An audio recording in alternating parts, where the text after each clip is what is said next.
Hey, Jeff here with Surecoat Systems. I'm out in one of our contractors' projects. I just kind of wanted to show you how they stage their buckets on the roof. If you can kind of see, let me see, here we go. Right now what they're doing is they're going around and they're detailing the parapet walls with coating and fabric. They're getting all their penetrations done.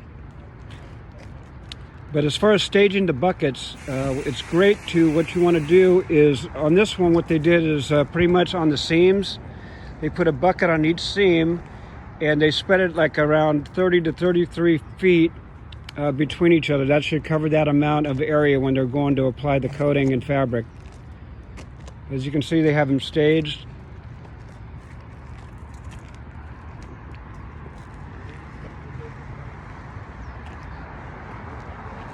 It saves a lot of time on production when you have your buckets already, instead of going and grabbing one each time.